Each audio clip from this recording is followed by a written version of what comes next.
Põe para mim, Anselmo. Então é isso aqui, foi esse tema aqui. Foi isso aqui que eu compartilhei com você no culto da virada. Quem lembra? 2023, o ano do compromisso, não abra mão. Sabe, a gente conversou e eu quero conversar mais um pouquinho com você. De uma história que está lá em Gênesis capítulo 26.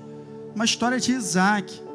Tá, eu quero ler um pouquinho aqui com você, para a gente meditar junto. Vamos lá. Gênesis capítulo 26, a partir do verso 1, diz assim, ó: houve fome naquela terra, como tinha acontecido no tempo de Abraão. Por isso Isaac foi para Gerar, onde Abimeleque era o rei dos filisteus. Então Isaac estava em um lugar aonde a fome chegou. Não é a primeira vez que a fome havia chegado nesse lugar. A Bíblia está dizendo que já havia tido um tempo como de escassez, como esse, no tempo de Abraão. Então Isaac saiu desse lugar e foi para uma terra chamada Gerar. Mas a gente vai perceber aqui no verso 2, que no coração dele, estava em continuar andando. Ele não foi para Gerar para ficar em Gerar. Ele estava passando por Gerar, mas o coração dele, ele queria era ir para o Egito. Ele estava querendo mesmo era ir para o Egito. Porque no verso 2, olha o que diz: o Senhor apareceu a Isaac e disse: não desça ao... É isso aí. Então Deus, contemplando o que estava no coração de Isaac para fazer, então vamos lá. Uma avaliação natural das coisas. Olha aqui para mim. Estou num lugar, esse lugar aqui não está bom de viver, chegou um tempo de escassez, os problemas começaram a acontecer, eu vou me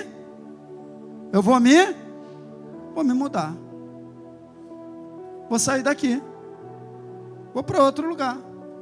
Uma decisão, queridos, tomada com base em uma avaliação meramente humana, natural. E eu e você não fomos chamados para tomar decisões baseadas nas circunstâncias naturais. Eu e você fomos chamados para tomar decisões com base na direção do Espírito Santo. Porque o lugar bom para eu e você estarmos não é onde tem fartura, nem onde tem escassez, é onde Deus nos colocou. Esse é o bom lugar para nós estarmos. Então Deus aparece. Olha o que ele fala para Isaac: procure estabelecer-se aonde? Na terra que eu te indicar, Isaac. Isaac, você está... É como se Deus estivesse falando para ele assim: Isaac, você está procurando solução para os teus problemas, você mesmo. Você está querendo resolver o problema, mas não vai adiantar nada. E aí, pela história, aqui nós estamos em Gênesis 26, pela história, um pouquinho mais para frente, a gente vai ver que a fome chegou no Egito também, lá em José. Houve 7 anos de fartura no Egito, mas depois houve 7 anos de... Ia adiantar se ele tivesse saído para lá? Percebe o que eu estou querendo te dizer? Às vezes a gente está fugindo de um negócio, mas, tipo assim, não é na condição natural que a gente tem que confiar em Deus. Ele me supre na abundância, Ele me supre na escassez. Ou quando eu estou na abundância, eu também estou na abundância por causa das minhas forças. Então, se quando eu estou na abundância, eu não atribuo a mim mesmo, quando eu estiver na escassez, eu não posso confiar em mim mesmo também, ou achar que eu vou dar a solução. E é exatamente isso. E eu percebo no meu coração que daqui por diante a igreja vai ter que se mover dessa maneira. Cada vez mais estamos sendo espremidos e conduzidos a um lugar que se chama viver pela fé. A situação à nossa volta, queridos, está ficando de um jeito que só os justos ficarão de pé. Justo por quê, pastor? Porque praticou ato de justiça? Não, justo porque foi justificado em Cristo Jesus. E porque vive pela fé. O meu justo viverá pela fé. Esse ficará de pé. Esse que depositar a sua confiança em Deus. Esse que depositar sua confiança na promessa. Esse que depositar sua confiança na aliança. Nós temos uma aliança com Ele. E uma aliança é um relacionamento de compromisso. Ele se compromete comigo e eu me comprometo com Ele. Por isso que é o ano do compromisso. É um ano da manifestação, sim. A aliança tem manifestação de poder, mas a aliança também tem compromisso, gente. Não adianta eu querer viver a manifestação do poder se eu não quiser me comprometer com Ele. Você está entendendo isso? Sim ou não? Então a gente vai conversar sobre isso bastante aí. E aí no verso 3, permaneça nesta terra mais um pouco. Olha que promessa maravilhosa. E eu estarei com você, Isaac, e o abençoarei, porque a você e a seus descendentes darei todas estas terras, e confirmarei o juramento que fiz a teu pai Abraão. Isaac, você está debaixo de uma aliança. É muito interessante esse bate-papo aqui, cara, porque deixa eu te falar algo. Deus está confirmando uma promessa na vida de Isaac, e olha no verso 4, ele confirma palavra por palavra que ele disse a Abraão: tornarei seus descendentes tão numerosos como as estrelas do céu, lhe darei todas essas terras, por meio da sua descendência todos os povos da terra serão. Foi essa promessa que ele fez a quem? E agora ele está confirmando a quem? Legal, mas deixa eu te dizer algo. Quando ele fez essa promessa a Abraão, Isaac não existia, e nem poderia vir a existir. Então escuta aqui o que eu vou te dizer. A promessa que ele está confirmando na vida de Isaac foi a promessa que gerou a própria vida do Isaac.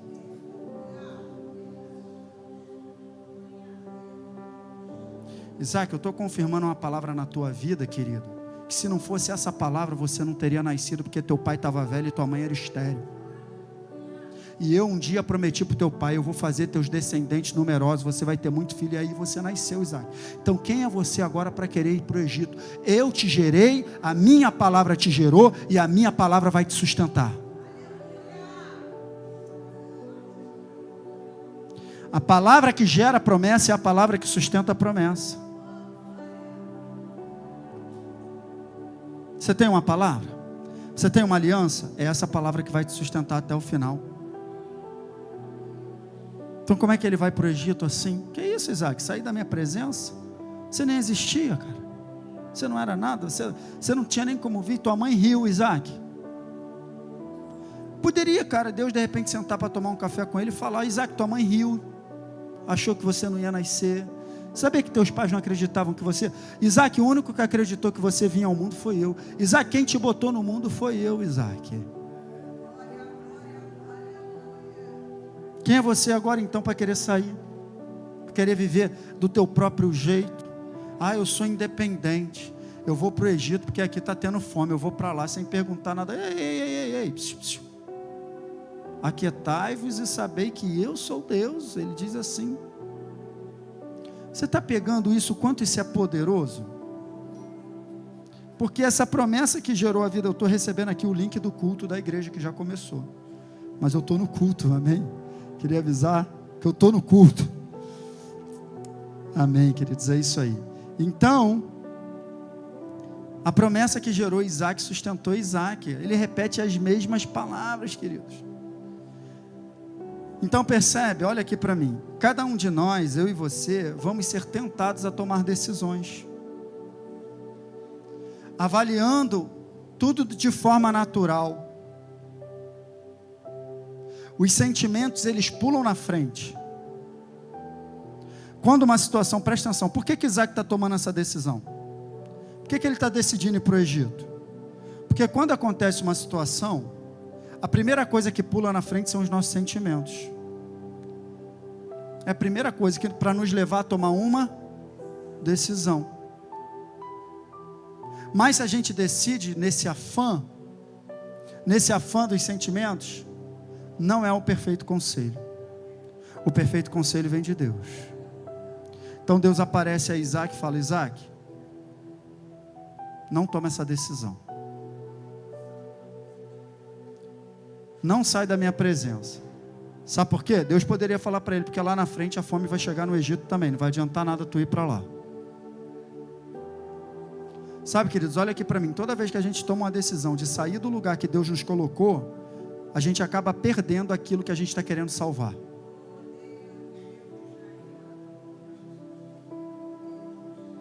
A gente não foi chamado para tomar decisão debaixo de pressão. A gente foi chamado para tomar decisão guiado e dirigido pelo Espírito Santo. E está no meu coração, cara, acredito que é porque eu estou lendo o livro de Provérbios, eu te aconselho, já te dei esse conselho, né?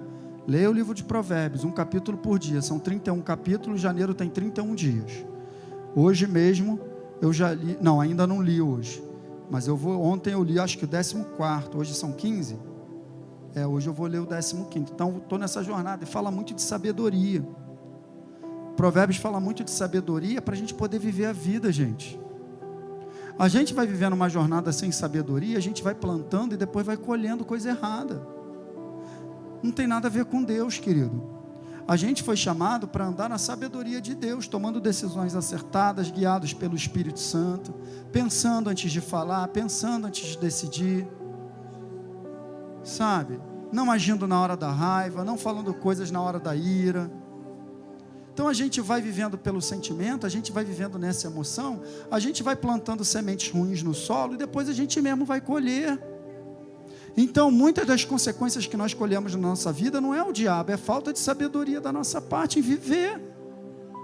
A gente tem que saber viver a vida, a gente tem que aprender a lidar com os problemas, a gente tem que aprender a se relacionar com as pessoas.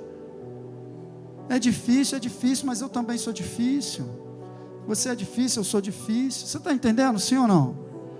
Essa jornada, Isaac, não toma essa decisão. Então, cada um de nós vamos ser mexidos pelos sentimentos. O diabo, ele movimenta essas circunstâncias mesmo, para nos tirar da... Cara, o propósito do diabo é te tirar da rota.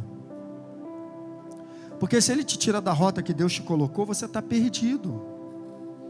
Você não vai chegar no lugar que tem que chegar, cara. É interessante a navegação do navio, que a gente vê isso, cara.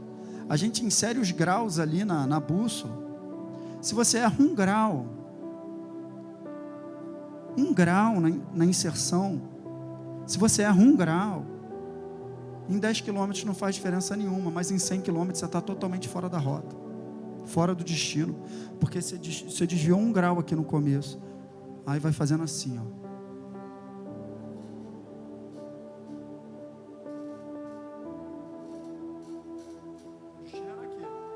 Teu destino era aqui. Um grau aqui nem percebeu. E o diabo, ele é sutil, ele vai tirando da rota sem você perceber.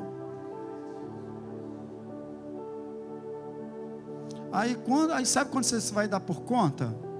Sabe quando você vai dar por conta? Quando chegar no destino. Quando chegar no destino, você... Ué, não era aqui. Não era aqui que eu queria vir, não.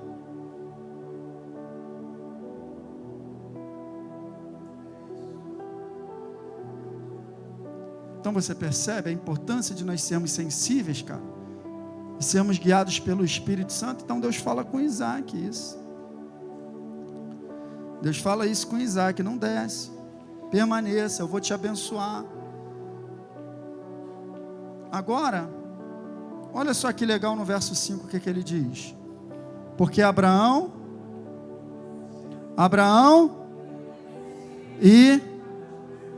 Sabe, gente, tem muita gente que pega isso aqui de maneira tão errada. Pega essa palavra obediência como se fosse uma bigorna de 100 quilos. Tem que obedecer. Não é questão que ele está falando que Abraão era perfeito. Não é questão dele estar falando que Abraão fez tudo certo, porque ele também cometeu erros na trajetória. Se envolveu com a empregada, não era para ele se envolver. Gerou um filho, Ismael, do qual gerou a raça palestina, que tem guerra com os judeus até hoje. Erro de Isaac, erro de Abraão, precipitação. Então não é a questão dele ter sido perfeito, mas é a questão do seguinte, cara: o que Deus está dizendo para Isaac? Isaac, eu dei uma palavra ao teu pai e ele se submeteu. Não está dizendo que ele me obedeceu, ele decidiu andar comigo. Eu falei para ele: sai da tua casa, sai do meio da tua parentela. Então uma jornada de obediência não é uma jornada de perfeição. Mas é uma jornada que eu me submeto a Deus, e é aquilo que Ele me pede. Então, se tem algo que Deus está me pedindo e está te pedindo para a gente fazer, a gente tem que fazer. A gente tem que se submeter, aí está a vitória. Mas sabe qual é o problema? É que muitas vezes aquilo que Deus pede para eu e para você fazermos é sacrificial. Quando Ele fala assim, perdoa, para de levar isso. Sabe quem é o mais maduro, gente? Você quer saber sim ou não? É quem perdoa primeiro. Quer saber quem é o mais maduro? É quem se lança ao perdão, é quem procura, quem vai lá acabar com o problema primeiro. Eu fico chateado quando eu estou com alguma... Já tem tempo que isso não acontece, graças a Deus, mas quando eu estou com alguma coisa com alguém, a pessoa me procura. Cara, eu falo, cara, eu perdi a oportunidade. Ele está mais maduro que eu. Perdi a oportunidade de amadurecer. Aí ficar dentro da casa, marido e mulher brigado 3, 4 dias, meu Deus. Eu já fiz muito isso, gente, não perco mais tempo não. Agora eu falo para ela, às vezes a gente está meio assim, eu falo para ela, não vou me separar de você, então vamos acabar logo com isso, para a gente poder, que tem praia para a gente ir. Quantos programas já foram perdidos em família por causa de imaturidade? Quantos passeios já foram perdidos por causa de imaturidade? Olha só, tu vai se separar? Não, então também não, então isso a gente resolve, depois tem um parque para a gente ir, vamos embora, bota as terras. Cara, a gente tem que amadurecer. A gente tem que amadurecer, cara. Porque senão a gente não vai chegar. Então essa questão de eu me obedecer, guardar a lei do Senhor, guardar os mandamentos, é esse compromisso que eu tenho com Deus.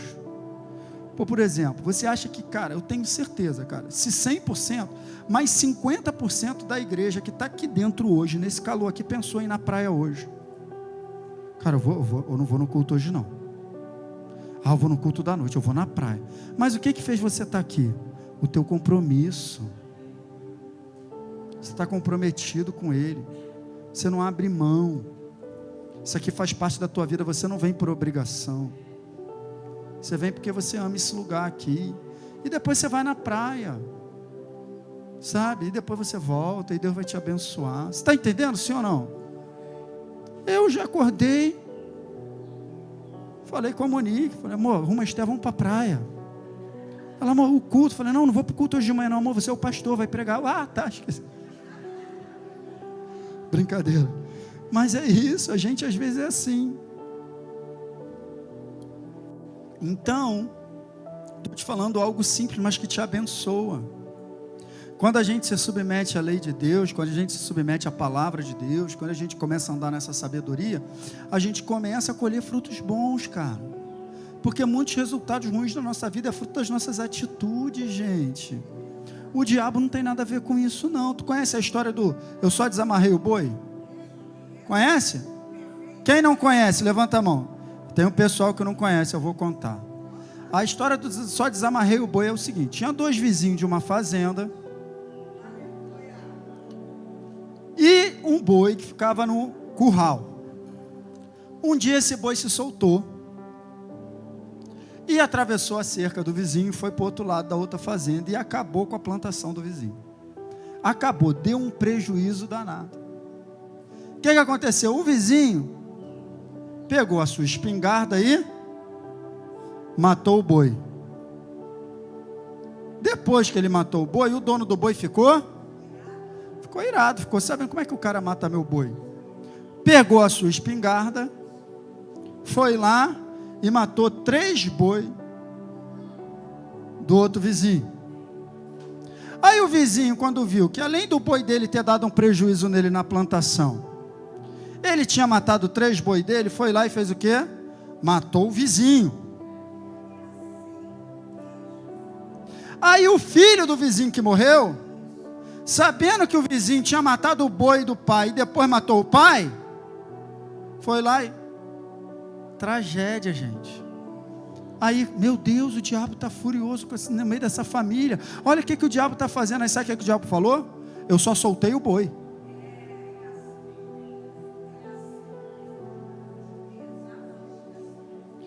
Quem fez o restante? A natureza humana. A carne gritando. A carne falando alto. Eu vou me vingar. Não pode ficar assim. Não posso tomar esse prejuízo. Como é que pode? A carne fez o restante. Então, muitos dos problemas que nós temos não é o diabo, não, é a carne. Porque às vezes acontece um negócio pequenininho em casa, vira um inferno, porque ninguém quer abrir mão da carne. Ninguém quer tomar o prejuízo. Ninguém quer abaixar a cabeça. Ninguém quer engolir o sapo. O diabo já saiu de lá há muito tempo. Ele só jogou um negócio lá e foi embora. O restante quem faz somos eu e você. Sabe por que o diabo não usa coluna? O diabo não usa parede, o diabo usa gente. Se o primeiro vizinho, caramba, vizinho, cara, teu boi se soltou aí, cara. Passou aqui e tal, não sei o que, prende de direitinho aí, por favor. Alguém ia morrer? Sabedoria, gente. Você está entendendo isso? E assim vai ter que ser a nossa vida daqui para frente, cara. Tem que caminhar nessa sabedoria, abrir mão da natureza carnal, sabe? Andai no Espírito e jamais cumprirei as vontades da carne. Vamos ter que andar cada vez mais no Espírito, porque do lado de fora a pressão vai aumentar, o diabo vai vir com força para destruir família, para destruir casamento, o número de divórcios só cresce. Se você deixar, ele vai acabar com o teu casamento. Porque hoje em dia a oferta, tanto para homem quanto para mulher, a oferta do prazer sem compromisso está aí. Nada é errado se te faz feliz. Assinado Satanás. Está assim hoje em dia. Então hoje em dia vai ter que ser macho para ficar igual a Cláudia e o Carlinhos aqui, 37 anos casado, meu Deus do céu. Tem alguém aqui que tem mais tempo que eles? 37 anos de casado? O casal que tem mais tempo de casado na igreja, Cláudia e Carlinhos, dá um troféu para eles no final do culto. Meu irmão, pergunta, meu irmão é muito sapo para engolir, 37 anos, gente. Meu Deus do céu. Você acha que é só flor? Vai conversar um pouquinho com eles. Convida eles um dia, você que é casal jovem aí, está passando problema, vai lá na casa do Carlinhos e da Cláudia, toma um cafezinho com eles e conversa um pouco para você. Vai lá. Cara, é uma decisão diária de permanecer junto, ficar velhinho junto. Eu te empurro tua cadeira, depois tu empurra a minha. É assim, gente. Já falei com a Monique, eu vou te levar para pegar sol, tu me leva para pegar sol. Porque eu já vi, cara, homem e mulher que valoriza mais o filho do que o cônjuge, mas teu filho vai bater asa, ó. Vai ou não vai, Sheldon? Sheldon fez assim, ó. Filho bate asa e voa, então valorize a tua cônjuge, porque no início era só você e ela, e no final vai ser só você e ela. Então abraça essa velhinha aí do teu lado. Abraça esse velhinho aí, vamos junto até o final. É isso aí. Estou vendo o pessoal abraçar mesmo, gostei. O amor está no ar, gente. Mas é isso. Então, muito legal. Agora olha o que aconteceu. No verso 6, eu não botei aí, mas a Bíblia diz que Isaac ficou. Ele não estava pensando em ir para o Egito? Estava ou não estava? Mas no verso 6 diz que ele decidiu ficar, porque ele decidiu também obedecer a Deus. E aí olha o que aconteceu como resultado no verso 12. Isaac formou lavoura naquela terra, e no mesmo ano colheu. Por quê? Você percebe? Isaac não colheu a 100 para 1 porque a circunstância em volta dele mudou. Isaac colheu a 100 por 1 porque Deus botou a mão. Então não importa o lugar que você está, não importa se é lugar de escassez, não importa se é lugar de seca, não importa se é lugar de dificuldade, Deus está contigo, Ele colocou a mão, Ele vai te abençoar e você vai colher nesse lugar aí a 100 por 1. É tempo da gente ver esse tipo de manifestação de Deus. Do lado de fora vai estar tudo doido, e a gente com a mão de Deus abençoando aonde a gente estiver. A igreja dele. Sempre dou o exemplo aqui do povo no Egito, que as pragas não chegaram na terra de Gósen, que era onde o povo de Israel estava. Você está comigo, sim ou não? Então essa manifestação aí, que vem de um compromisso. Aí olha o que aconteceu no verso 13. Isso aqui é legal também você ficar atento, porque aqui a gente já entra em outro aspecto dessa mensagem. O homem enriqueceu e a sua riqueza continuou até que ficou. Pô, cara, para pensar nisso. Deus é capaz de nos fazer prosperar na terra seca, cara. Deus que fez de Moisés, que era gago, um profeta. Deus que fez uma prostituta, Raabe, entrar na linhagem de Jesus. Deus que fez de simples pescadores homens revolucionários. O que é que Ele não vai fazer comigo e contigo? Deus é poderoso. Ele enriqueceu, Isaac ficou rico. Sabe o que eu acho interessante? Eu já falei sobre isso aqui. As 3 gerações, né? Abraão, Isaac e Jacó. Deus enriqueceu Abraão. Amém? Aí Isaac nasceu de Abraão. Amém? Então quem é filho de rico é? Mas aí Isaac empobrece e Deus vai lá e enriquece Isaac. Você não vai viver da riqueza do teu pai, eu vou te enriquecer. Aí Deus enriquece Isaac. Aí sabe o que acontece? Nasce quem? Jacó. Aí Jacó, a determinado momento, ele tem que ir embora, fica pobre, passa por aperto, aí começa a nascer as ovelhinhas, lá na terra de Labão. A Bíblia diz que Isaac vai pobre e volta como? Aí Deus enriquece Abraão, enriquece Isaac, enriquece Jacó. Quer ver outra peculiaridade dessa história? Sara era o quê? Rebeca era o quê? Raquel era o quê?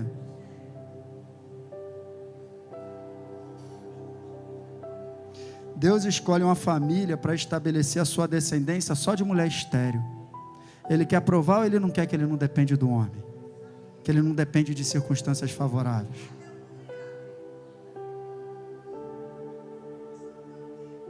Fico pensando quando Isaac descobriu que Rebeca era estéril. Aí Deus, é isso aí, Isaac. Eu abri a madre da tua mãe, agora eu vou abrir da tua esposa. Cara, isso é muito poderoso se a gente parar para pensar nisso. É muito legal, né? E aí olha o que aconteceu no 14. Possuía tantos rebanhos e servos que os filisteus o invejavam. Aí levanta inveja. Eu declaro, cara. A gente viveu uma... Obrigado, querido, obrigado. O néctar tá uma maravilha. Porque eu já corri hoje também, então o corpo fica... Então, a mão de Deus sobre a nossa vida a ponto das pessoas invejarem, cara. Como é que pode? Tá todo mundo passando por aperto e tá você indo para a praia, fazendo churrasco, pedindo comida lá no restaurante do Maicon, uma massa gostosa para comer. Tá você, trocou o carro, se mudou. É inveja. Aí é nessa hora que você tem que o quê? Perseverar.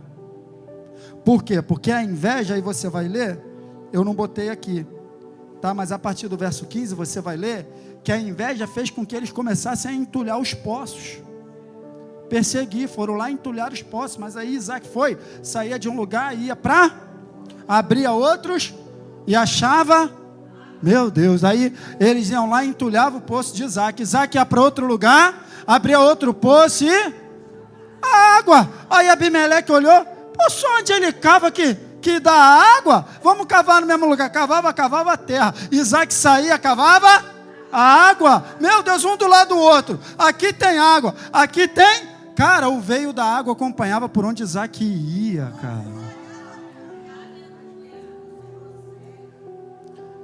Meu Deus do céu, rapaz. Mas deixa eu te dizer, a água acompanhava, mas quem cavava o poço? Vai cavar, meu amigo. Vai cavar. Para com esse negócio de preguicinha, negócio de não gosta de trabalhar. Está numa geração que, meu Deus do céu, negócio... Fala de trabalho.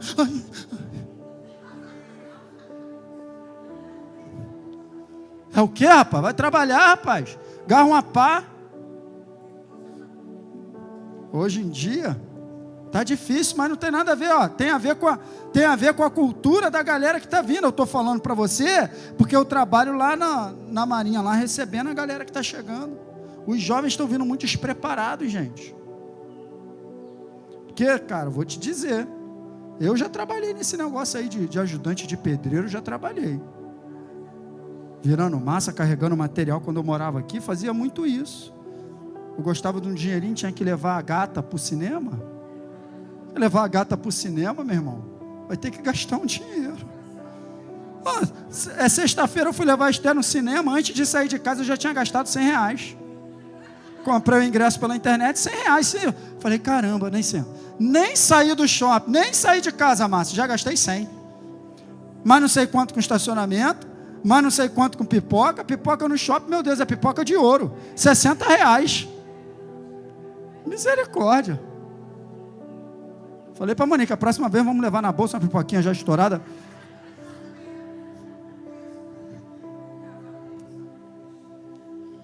Leva uma pipoca de micro-ondas já estourada, não. É pipoca, mas elas querem a criança, ela quer aquele saco lá.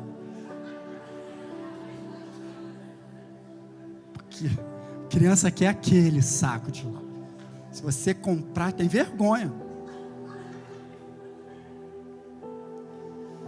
Ai, Jesus. Ele teve perseverança, e é por isso que nesse ano eu estou fazendo, está no meu coração, esse mix de comprometer e não abrir mão, ser perseverante, cara. A gente vai ter que ser, cara, vamos ter que ir para cima. Vamos ter que ir para cima cada vez mais, porque do lado de fora vão nos pressionar, mas a gente vai continuar avançando. Tá?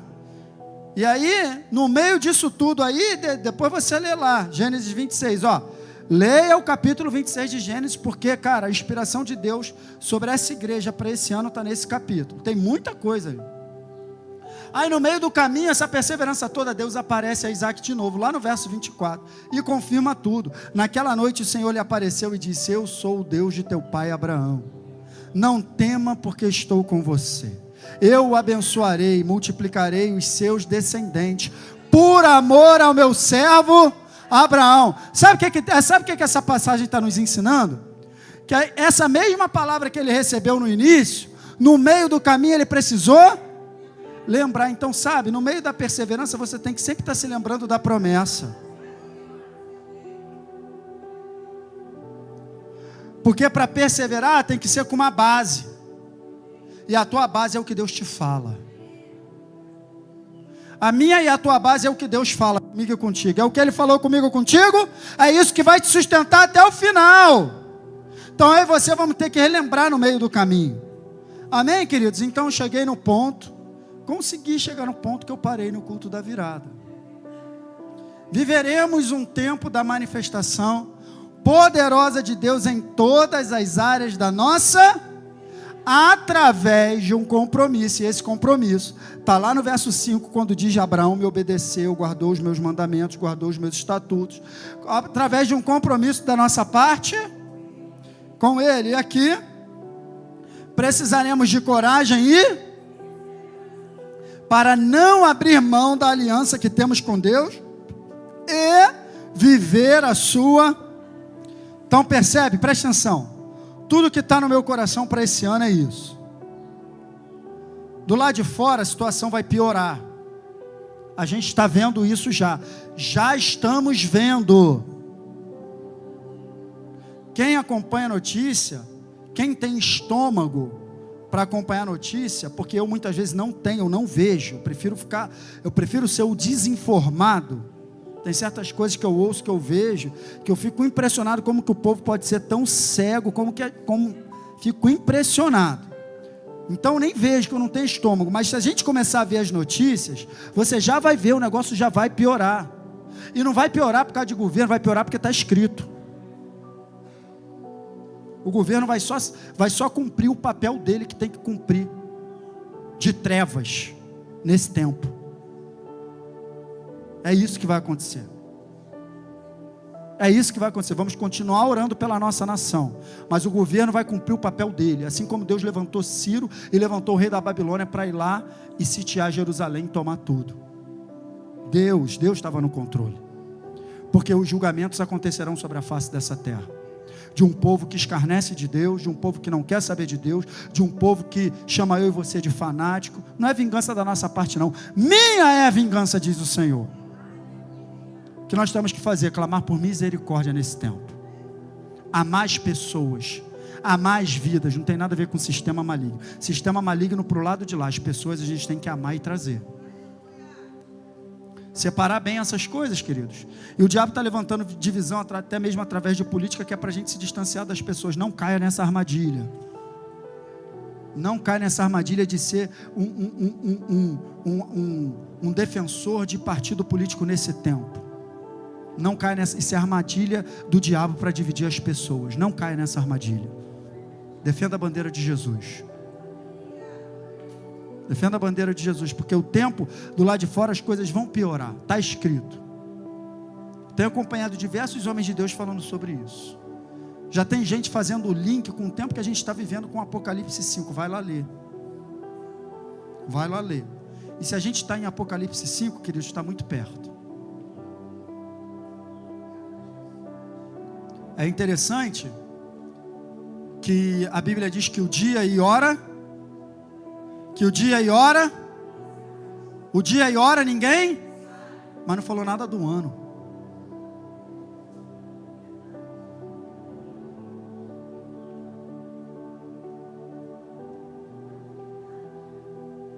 Se a gente estiver ligado no Espírito Santo, Ele vai nos mostrar coisas. Ele vai nos mostrar coisas, porque está escrito em Tessalonicenses que nós não seremos pegos de surpresa. Vocês não estão em trevas, irmãos, para que esse dia vos apanhe de surpresa. Ó, vocês não estão em trevas para que esse dia vos apanhe de surpresa. Noé foi pego de surpresa? Noé saiu correndo quando começou a chover para dentro da arca?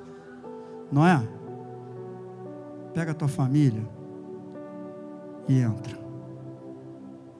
É mesmo, Senhor? Entra. É, Senhor? Noé, entra para a arca. Tá bom. Entrou, fechou, e diz a Bíblia que começou a chover. Ele já estava lá dentro. As virgens prudentes foram pegas de surpresa? As prudentes foram pegas de surpresa? Então por que você vai ser? Ih, meu Deus! Não, cara, aqui dentro tem um testemunho poderoso.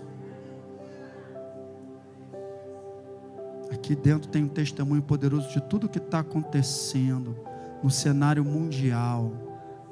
Até moeda única já está se falando. Está se falando da solução de todos os problemas da humanidade. Está se falando. Acredita quem quiser, querido. Eu acredito no que está escrito. E o meu papel como teu pastor é te alertar, viu? Meu papel é te mostrar a verdade. Para depois, um pastor não falou sobre isso não. Aí quem recebe a culpa sou eu. Eu não, vou falar. Amém? Então olha aqui, ó, exatamente nesse texto aqui, eu vou fechar por aqui, mas é exatamente, mais 5 minutos aí vocês sobem. Eu vou fechar por aqui, mas olha só, deixa eu falar um negócio para vocês. Para ele chegar nesse lugar aqui de Hebreus, tu está anotando? Anota aí, Hebreus 10, eu quero que você leia Hebreus 10, quero que você leia Gênesis 26, quero que você leia Hebreus 10, 11 e 12, Por que eu estou te falando isso? Porque são esses textos que estão no meu coração para esse ano. E esse início de ano, esse primeiro mês do ano, eu vou ficar falando em cima desses textos. Então, Hebreus 10, Deus está falando o seguinte: por isso, não abram mão de quê, gente? Da confiança que vocês têm, ela será? Então, presta atenção, existe uma recompensa, sim ou não? mas a perseverança é necessária. Eu não vou poder abrir mão. Então a recompensa é para todo mundo? Não, a recompensa é para aqueles que não abrirem mão. Simples assim. Então se eu começo, está ali o Solon, gosta de dar uma corridinha também. Se eu começo uma corridinha de 21 quilômetros, uma meia maratona, só recebe a medalha quem cruza a linha de chegada, querido.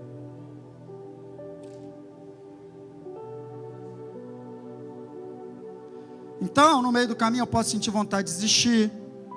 No meio do caminho eu posso ficar cansado, que nem hoje. Eu saí para correr 12 quilômetros, quando deu 8 eu cansei. Mas eu não parei com 8, porque eu já tinha ido, então estava na volta, eu tinha que chegar em casa. Eu já faço isso de propósito. Eu vou e tenho que voltar. Não levo dinheiro, não levo nada, para não cair em tentação de chamar um Uber. Não levo nada, tenho que voltar. Então caminhei um pouquinho, corri um pouquinho, porque o sol estava muito forte. Completei os 12. Cheguei em casa.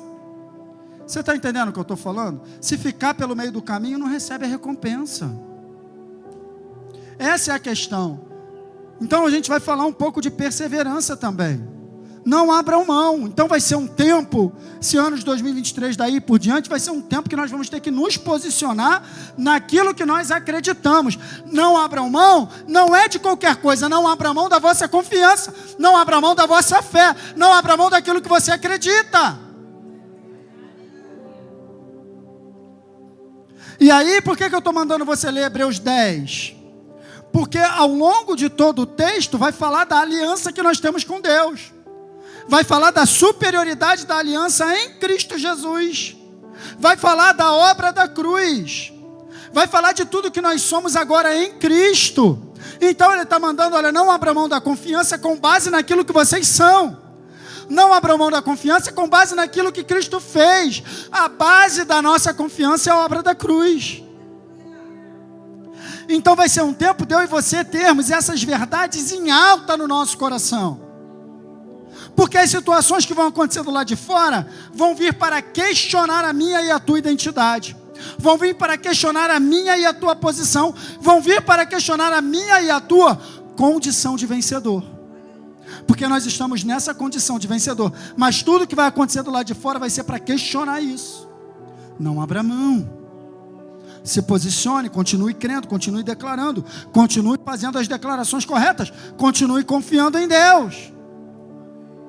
Vocês precisam perseverar, de modo que quando tiverem feito a vontade de Deus, recebam o que Ele prometeu. Então, todo mundo vai receber o que Deus prometeu? Aquele que tiver feito a vontade dEle. Qual é a vontade dEle? Que a gente continue. Com base em tudo aquilo que está escrito na obra da cruz. Então está muito claro isso no meu coração, cara. Tempo de manifestação de Deus, sim. Tempo de compromisso com Ele, sim. E tempo de perseverança. A gente vai ter que ser macho e macha para continuar. Tem que ser homem de Deus e mulher de Deus. Comprometido com aquilo que crê, com aquilo que acredita. Arraigado, plantado na casa do Senhor e na palavra dEle. Estabelecido no alicerce da fé. Sem abrir mão de princípios estabelecidos pela palavra. Está escrito, toda planta que meu pai não plantou será arrancada. Não será tempo de estar meia boca, mais ou menos, vou, não vou, entro e saio. Será tempo de tomar uma decisão, está estabelecido no Senhor. Tempo de perseverar com base naquilo que você acredita. Será tempo de abraçar o Evangelho com toda a força. Você vai ler lá em Apocalipse, cara, que diante dele estava lá e tal, a vestes e tal, e chega, esses aqui são os santos, porque mesmo em face à morte não amaram a própria vida. Aqueles que venceram, mesmo em face à morte, não amaram a própria vida. Será que a gente não está amando muito a nossa vida, não? É uma pergunta que a gente vai ter que se fazer, gente. Não será tempo de amar essa vida. Não será tempo de amar esse mundo. Não, é tempo de se desligar dessas coisas. Jesus está voltando. Não ameis o mundo, nem o que no mundo há. Porque todo aquele que ama o mundo, o amor do Pai não está nele. Porque tudo aquilo que está no mundo, a concupiscência da carne, a concupiscência dos olhos, a soberba da vida, não são do Pai, mas do mundo. E o mundo passa com a sua concupiscência, mas aquele que faz a vontade de Deus permanece para sempre. Então, se eu me agarrar ao mundo e às coisas desse mundo, se eu ainda tenho muito prazer nas coisas desse mundo, qual é o risco de eu passar junto com as coisas desse mundo? Agora, se eu estou preso à vontade de Deus, sabe, cara, é me submeter nas mínimas coisas. Tem muita coisa que eu gosto de fazer, mas não vou fazer, porque agride Deus, agride a palavra de Deus. Vai ser tempo de tomar essa decisão. Vai ser tempo de tomar essa decisão. As decisões são sacrificiais à carne. Vai ser esse tempo, queridos. Fazendo a vontade de Deus, receba o que Ele prometeu. Resistir perseverança é isso. Resistir à adversidade, resistir à pressão, manter-se firme, e eu gosto dessa palavra, persistir sob pressão, esperar calma e corajosamente. Então, perseverança não é uma força que me faz só resistir e ficar tomando pancada. Não, eu sou perseverante, eu estou aguentando firme.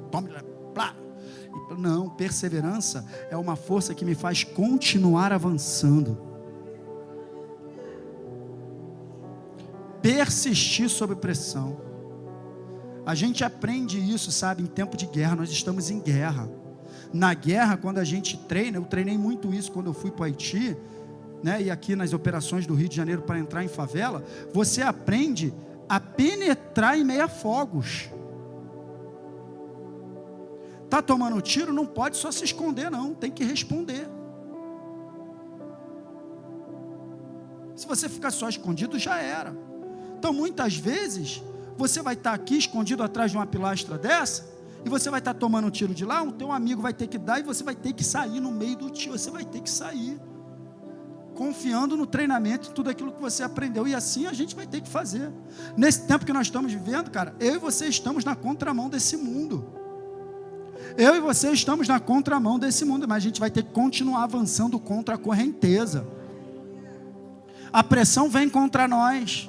Pastor, eu não quero sofrer pressão. O que eu faço? Abandone a sua fé e abandone Jesus. Volte a viver conforme o curso desse mundo. Vai ser uma maravilha.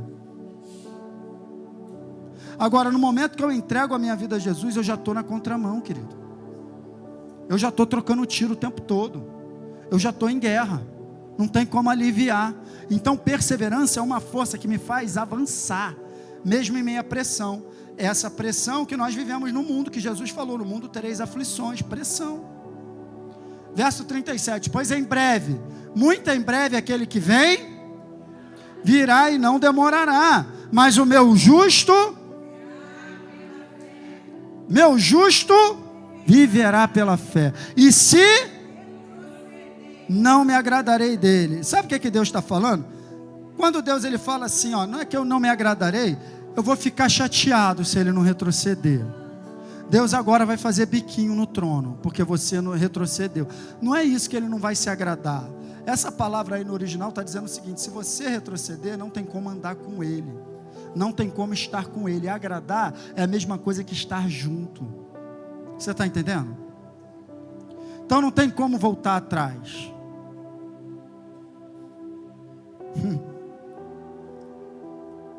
Então perseverança não é uma resignação passiva ao destino e simples paciência, mas é uma resistência ativa e enérgica.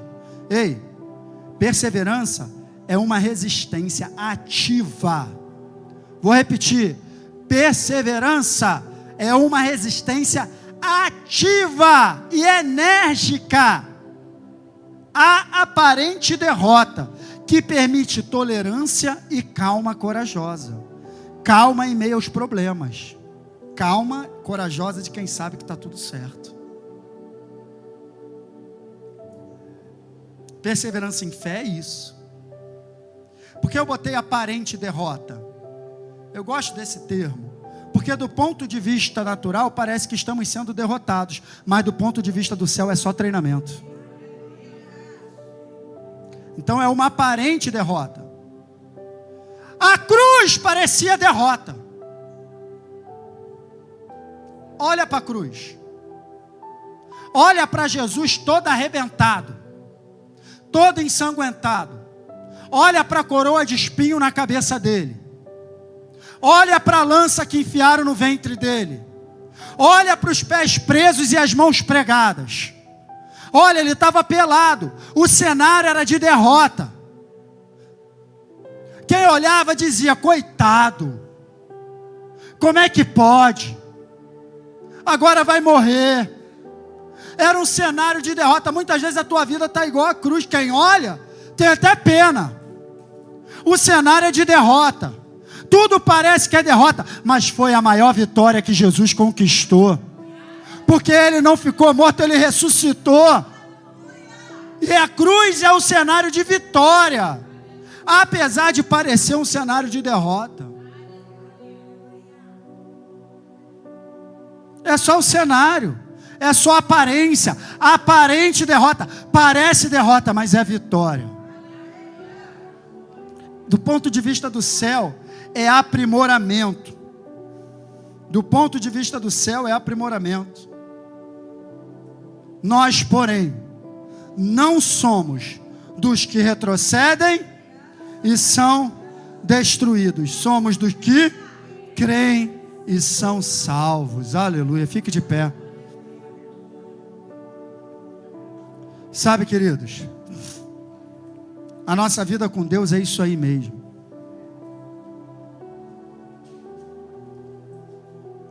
Um combate intenso, mas um combate prazeroso. Como que um combate intenso pode ser prazeroso? Deixa aí para mim que eu ainda vou mostrar 2 slides, tá, ô Samuel? Como que um combate, olha aqui para mim, como que um combate intenso pode ser prazeroso, pastor? Um combate intenso, ele é prazeroso quando você está do lado certo. Quando você está da tropa vencedora. Olha o que Jesus falou: estas coisas vos tenho dito, para que tenhais paz em mim. No mundo, passagem, você não vai ficar na aflição. Você vai passar pela aflição. Perseverança nos faz continuar avançando. Avançar é o teu destino, avançar é o meu destino. Independente das dificuldades. Quando a Bíblia diz assim, olha para mim: as portas do inferno contra a minha igreja. Sabe o que a Bíblia está dizendo? O que é porta? Porta é uma barreira. É uma barreira que você coloca de proteção. Então, quando você fecha a porta da tua casa, você está colocando uma barreira para todo aquele que tentar. Então, quando a Bíblia está dizendo que a porta do inferno não vai prevalecer contra a igreja, a Bíblia não está dizendo que o inferno vai vir atacar a igreja e a gente vai prevalecer. Aí seria a nossa porta. Seria o inferno batendo na nossa porta. Então seria a porta do inferno não vai cair. A porta da igreja não vai cair. Mas não é isso que está escrito. Diz que a porta do inferno não vai prevalecer. Significa que a igreja está avançando. O inferno vai tentar colocar barreira, mas não vai conseguir. A gente vai continuar avançando. As portas do inferno não vão impedir. As portas do inferno não vão prevalecer. A gente vai continuar avançando. É a gente que está do lado de cá botando pressão. É a gente que está do lado de cá avançando. O inferno tentando colocar barreira, dificuldade, aflição. Mas tem de bom ânimo, eu venci o mundo. Então a única maneira de você vencer, a única maneira de você se alegrar no meio do combate, pode começar o louvor. A única maneira de você se alegrar no meio do combate é você ter a convicção de que você está do lado certo da força. De que você está na igreja, de que você é mais do que vencedor. No mundo temos, mas em Cristo temos paz e vitória. Deus te abençoe, vamos adorar.